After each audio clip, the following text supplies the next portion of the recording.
Você já reparou que quase ninguém nunca viu um bicho preguiça sendo atacado na natureza? Mesmo ele sendo lento, desengonçado e praticamente indefeso, como é que um animal, que se move mais devagar que a sua internet ruim, consegue sobreviver em uma floresta cheia de predadores? A resposta está em algo que parece simples, mas é absurdamente sofisticado: camuflagem.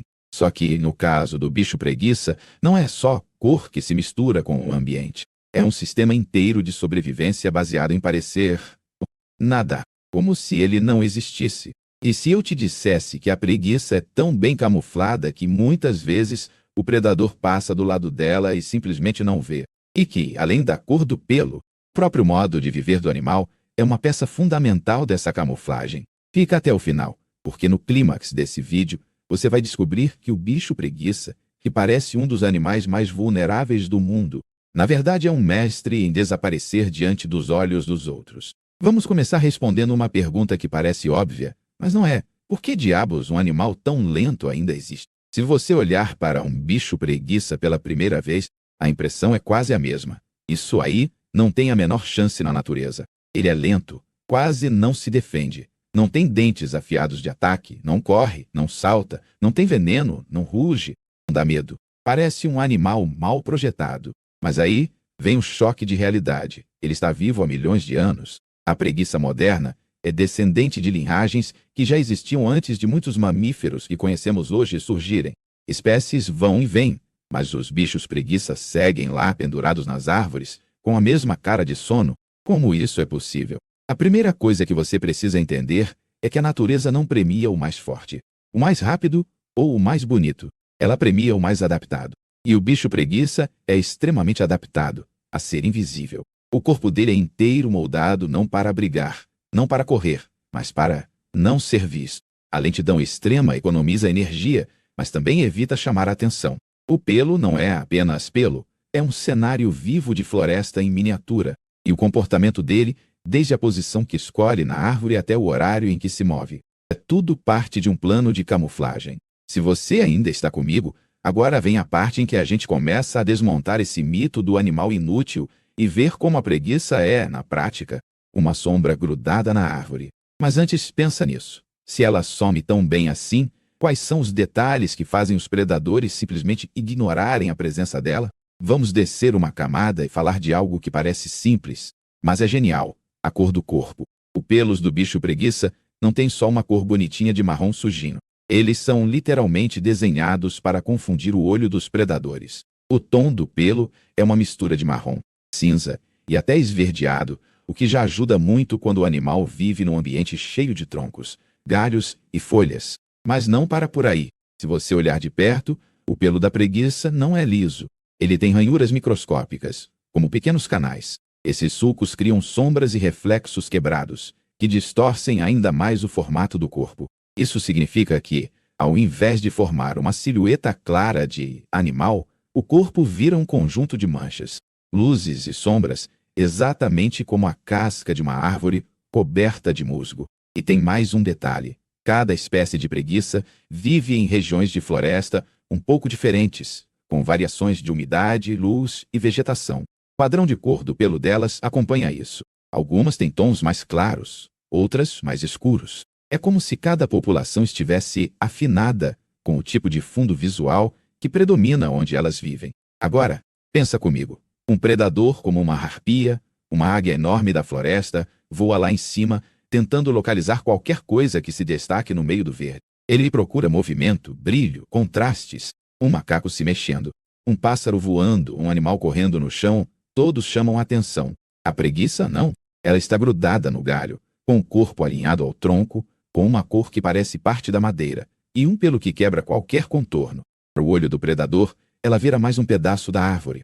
Mas o truque mais inacreditável do pelo da preguiça ainda não apareceu, porque ele não só imita uma árvore, ele literalmente se transforma em uma parte viva da floresta. Se você acha isso exagero, espera só até entender o que cresce em cima dela. Agora a camuflagem começa a ficar bizarra. O bicho preguiça é tão parado que o corpo dele vira um jardim. Dentro das ranhuras do pelo cresce uma camada de algas, sim, algas verdes, vivas, como se ele fosse uma pedra parada em um rio. Essas algas aproveitam a umidade do ambiente, a luz filtrada pelas folhas, e o pelo da preguiça como superfície para viver. Resultado? O bicho preguiça literalmente fica esverdeado. Esse tom de verde, misturado com o marrom cinza natural do pelo, cria uma camuflagem perfeita com o ambiente de copa de floresta. Ele parece um galho coberto de musgo e líquens. E tem mais. Essas algas não estão lá por acaso. Elas criam uma espécie de parceria com o animal. Quando ele se lambe, ou quando a água da chuva escorre pelo corpo, algumas substâncias das algas podem acabar sendo ingeridas, fornecendo nutrientes extras. Ao mesmo tempo, as algas ganham um lugar seguro para crescer. Um ser vivo que quase não se move e fica sempre em locais altos e úmidos. E não são só algas. No pelo da preguiça também vivem pequenos insetos, especialmente mariposas e outros artrópodes. Eles colocam ovos ali, vivem ali, morrem ali. As fezes e restos desses bichinhos viram nutrientes para as algas. Ou seja, existe um ecossistema inteiro funcionando no corpo do bicho preguiça. Você está entendendo o que isso significa? Um predador? A cena é mais ou menos essa. Ele olha lá de cima e não vê um animal. Ele vê o que aparentemente é só mais um galho com fungos, musgos, líquens e manchinhas de sujeira. Nada chamativo, nada em contraste, nada que indique tem comida aqui. É como se a preguiça tivesse terceirizado a camuflagem. Em vez de depender só da genética, ela deixa que a própria floresta cresça nela. E isso cria um efeito tão extremo que, muitas vezes, mesmo biólogos treinados têm dificuldade de encontrar uma preguiça na árvore, mesmo sabendo que ela está lá. Se você ainda está aqui, presta atenção nisso. A camuflagem não é só visível. O corpo da preguiça também evita sons, vibrações e até cheiros desnecessários. Mas antes de entrar nesse detalhe, tem um ponto que muita gente ignora, e que talvez seja um dos maiores segredos da sobrevivência dela: a lentidão. Você já ouviu a expressão, quem não é visto, não é lembrado? No caso do bicho preguiça, ela vira quem não se mexe, não é percebido. A lentidão dele não é preguiça no sentido humano, de não quero fazer nada, é estratégia evolutiva. Animais predadores, principalmente os que caçam com a visão, detectam com muita facilidade movimento, mesmo um pequeno balançar de folhas, um rabo se mexendo ou um braço mudando de posição. Tudo isso pode denunciar a presença de uma presa. A preguiça, ao quase não se mexer, reduz essa chance ao mínimo. Os movimentos dela são tão lentos que muitas vezes o deslocamento é menor do que o movimento natural das folhas balançando com o vento. Ela literalmente se mistura ao ritmo da própria árvore. Em vez de ser um ponto em movimento, ela vira parte do cenário. E tem um detalhe ainda mais inteligente. Ela não só se move devagar, como escolhe horários específicos para se mover mais. Muita atividade acontece de madrugada ou em períodos de pouca luz. Isso significa que, quando ela realmente precisa mudar de galho, ir para outra árvore ou descer, faz isso quando a probabilidade de ser vista é menor. Além disso, essa lentidão extrema está ligada a um metabolismo muito baixo. O coração da preguiça bate devagar. A digestão é lenta. O consumo de energia é baixíssimo. E por que isso é importante para a camuflagem? Porque quanto menos energia ela gasta, menos ela precisa comer. E quanto menos ela precisa comer, menos ela se mexe em busca de alimento. Ela consegue ficar horas, às vezes praticamente o dia inteiro, quase imóvel, mastigando calmamente folhas que são energeticamente pobres, mas abundantes. Enquanto isso, um predador está lá em cima, rodando o céu, procurando alguma coisa que denuncie vida, e a preguiça está ali embaixo, no modo fantasma, tão discreta que, para a maior parte do tempo, é como se ela fosse só mais uma parte mudinha da floresta. Mas, se tudo isso é tão perfeito, surge uma dúvida inevitável. Se a preguiça é tão camuflada e discreta, por que ainda assim alguns predadores conseguem encontrá-la? E mais, existe algum momento em que essa camuflagem falha? Você está curioso com isso? Segura aí, porque o maior ponto fraco do bicho preguiça é também uma das partes mais bizarras da sua rotina. Existe um momento da vida da preguiça que é, de longe, o mais perigoso: a hora de ir ao banheiro. Sim, parece piada, mas não é. A maior vulnerabilidade desse animal acontece quando ele desce da árvore para fazer cocô. Na maior parte do tempo, ele vive pendurado lá no alto, bem camuflado, invisível. Mas, de tempos em tempos, ele toma uma decisão que, do ponto de vista de segurança, é quase absurda. Desce até o chão. No solo, ele é extremamente lento, totalmente exposto, sem galhos para se esconder. sem altura para enganar os predadores. Qualquer onça, qualquer cachorro do mato, qualquer predador terrestre tem uma vantagem absurda sobre ele ali. E por que ele faz isso? Os cientistas ainda discutem essa questão. Uma hipótese é que isso está ligado à relação com as mariposas e o ecossistema do pelo. As mariposas podem se reproduzir no cocô, fechando o ciclo e mantendo a comunidade de algas e insetos na pelagem. Outra ideia é que isso talvez ajude na fertilização específica das árvores onde ele vive, criando melhores condições futuras para ele mesmo. Independente da causa, o fato é, nesse momento, a camuflagem visual perde eficiência. No chão, ele se destaca mais. O corpo não está mais fundido com galhos. O movimento, embora lento, chama mais atenção. E aí, muitos ataques acontecem. É justamente nesses momentos que entra em cena um dos principais predadores da preguiça: os felinos, como a onça pintada. No solo, para a onça, a preguiça é praticamente um alvo fácil. Mas aí vem outra reviravolta. Mesmo nesse cenário, a camuflagem ainda ajuda. Como assim? Ao descer, o bicho preguiça costuma escolher locais com muita vegetação, sombra, raízes, troncos caídos. Ele não desce em qualquer lugar aberto. E, mesmo no chão, o corpo dele continua com a mesma cor disfarçada, continuando a se misturar com folhas secas, galhos e troncos úmidos cobertos de musgo. A lentidão continua evitando movimentos bruscos. Ele parece mais um tronco caído do que um animal. Ainda é arriscado? Muito. Mas mesmo nesse momento de maior vulnerabilidade, a preguiça leva a sua camuflagem para o limite. Se você ainda está comigo até aqui, pensa nisso. O momento mais perigoso dela é previsível. E, mesmo assim, a espécie continua existindo. Isso significa que, na maior parte do tempo, a estratégia dela funciona tão bem, mas tão bem, que compensa até esse comportamento perigoso. Agora, tem um tipo de predador específico que faz a gente entender ainda melhor a importância da camuflagem: as aves de rapina. Se tem um inimigo que coloca a camuflagem da preguiça à prova, é a hárpia. Essa águia gigante, uma das mais poderosas do mundo, vive justamente nas florestas onde as preguiças estão. Garras enormes, visão aguçada, força brutal. Ela é especialista em pegar animais nas copas das árvores, incluindo macacos e sim preguiças. Então a pergunta é: se a camuflagem da preguiça é tão boa, por que a hárpia ainda consegue capturá-la? A resposta está no equilíbrio entre duas forças: invisibilidade e oportunidade. Na maior parte do tempo, a preguiça está tão bem misturada ao ambiente que é ignorada. Mas, às vezes, ela precisa se expor um pouco.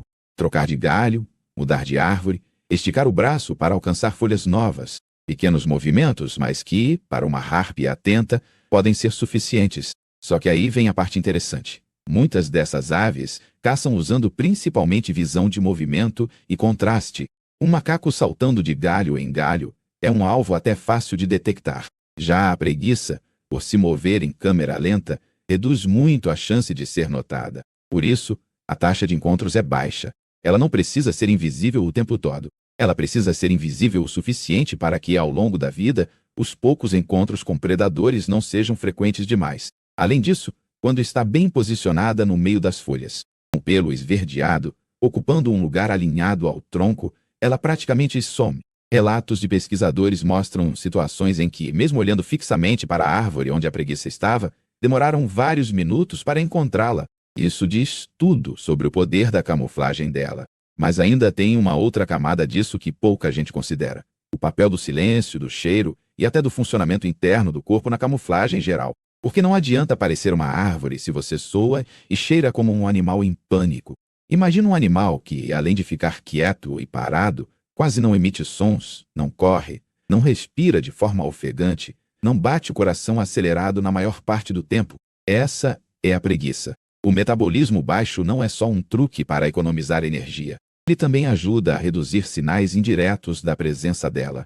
Um animal excitado, correndo, com alta circulação e respiração intensa, muitas vezes produz cheiros mais fortes, solta sons involuntários, faz ruídos na vegetação. A preguiça, por ser lenta e calma, faz o contrário. Ela parece um objeto, não um ser vivo agitado. Claro, alguns predadores usam muito mais o olfato do que a visão, como certos mamíferos carnívoros. Mas, mesmo nesses casos, a vida arborícola da preguiça já é um fator de proteção. Ela está lá em cima, num nível em que muitos desses animais não têm acesso fácil. E no andar de cima, o perigo maior são as aves de rapina, que dependem muito mais dos olhos do que do nariz. Para elas, a camuflagem visual é tudo. E é aí que a combinação de cor, textura do pelo, algas, lentidão e silêncio entram em cena como um pacote completo. Se você reparar, quase tudo na preguiça aponta para o mesmo objetivo: ser invisível, pouco detectável, pouco chamativa. Até a forma como ela se enrola nos galhos, abraçando o tronco, contribui para isso. Em vez de ficar aberta, com membros projetados, ela se compacta, assumindo um formato próximo ao de um tufo, um nódulo, um volume de planta. Agora, para entender o quanto isso é impressionante, vale comparar com outros animais camuflados. Aí, de repente, você percebe que a preguiça joga em um nível muito mais complexo do que parece. Quando falamos de camuflagem, a maioria das pessoas pensa em bichos como camaleões, polvos, bichos-pau. Eles mudam de cor, imitam folhas, parecem galhos. São incríveis, sem dúvida. Mas repare numa diferença fundamental. Muitos deles usam a camuflagem de forma ativa e rápida. Mudam conforme o ambiente, ajustam o tom da pele, criam padrões momentâneos. A preguiça faz o oposto. A camuflagem dela é quase estática. Ela não troca de cor de um segundo para o outro. O que ela faz é escolher um estilo de vida inteiro que maximize o efeito dessa camuflagem fixa. Ela não depende de um truque visual instantâneo. Ela se torna uma plataforma viva para a floresta crescer. Enquanto um camaleão imita visualmente a cor do galho, a preguiça literalmente carrega micro-organismos que fazem isso por ela, em tempo real, 24 horas por dia. E tem outro contraste interessante. Muitos animais camuflados ainda são rápidos, são bons em fuga. Eles usam o disfarce para evitar serem vistos. Mas, se forem, ainda têm como correr, saltar, se esconder. A preguiça não. Para ela, ser vista é quase sinônimo de problema grave. Ela não tem plano B eficiente. Isso quer dizer que a camuflagem dela precisa funcionar em um nível muito mais confiável. Agora, junta isso com o fato de que ela vive em uma floresta ruidosa, cheia de folhas, sombras, galhos, movimentos de vento, cores misturadas, sons o tempo todo. Nesse caos visual e sonoro, a melhor estratégia não é ser mais vistosa, e sim ser mais amorfa, mais apagada. Se você ainda está aqui, se liga no que vem agora, porque é a parte em que a gente conecta tudo isso a uma conclusão que muda a forma como você enxerga esse animal para sempre. A preguiça não é um erro da natureza. Ela é quase uma obra-prima de camuflagem evolutiva. Você lembra da pergunta que abriu esse vídeo? Como que um animal tão lento, aparentemente indefeso, sobrevive em um ambiente cheio de predadores? Agora, a resposta está muito mais clara. A camuflagem da preguiça não é uma coisinha isolada, tipo, é meio marrom, igual à árvore. É um conjunto de adaptações que trabalham juntas como se fosse um sistema sofisticado de invisibilidade. A cor e a textura do pelo se confundem com troncos e galhos. As algas e os insetos formam um mini ecossistema no corpo dele, intensificando o disfarce, adicionando tons de verde e manchas naturais. A lentidão reduz drasticamente qualquer chance de ser detectado por movimento. O metabolismo baixo mantém o animal discreto, silencioso, pouco chamativo até em cheiros. O comportamento arborícola o mantém fora do alcance da maioria dos predadores terrestres. Os horários e formas de se movimentar são escolhidos para minimizar a exposição. E o mais impressionante, mesmo com um ponto fraco enorme, descer ao chão para defecar, a espécie continua existindo, gera após geração. Isso significa que, em média, a camuflagem funciona extremamente bem. A taxa de mortalidade não é grande o suficiente para apagar o bicho preguiça do mapa. O grande plot twist é perceber que, na natureza, sobreviver não é ser forte, rápido ou agressivo, é ser eficiente. A preguiça não desperdiça nada, nem energia, nem movimento, nem aparição desnecessária. Ela vive devagar, quase na sombra do mundo. E justamente por isso permanece. Se você parar para pensar, tem uma lição escondida aí. Às vezes, a melhor estratégia não é chamar a atenção, e sim dominar a arte de ser imperceptível. Enquanto outros animais vivem numa corrida armamentista de força, velocidade e disputa, a preguiça joga outro jogo, o da invisibilidade paciente. Agora eu quero saber de você. Depois de entender como a camuflagem ajuda os bichos preguiça a evitar predadores, você ainda acha que eles são lentos e bobos? Ou passou a ver esse animal com outros olhos? Comenta aí Embaixo, o que mais te surpreendeu? O pelo com algas, a lentidão estratégica ou o fato dele virar praticamente uma floresta ambulante? Se esse conteúdo te fez olhar com mais respeito para esse mestre da camuflagem, deixa o like, se inscreve no canal e compartilha esse vídeo com alguém que acha que lento é o mesmo que fraco, porque na natureza o verdadeiro poder, às vezes, é justamente o de passar despercebido.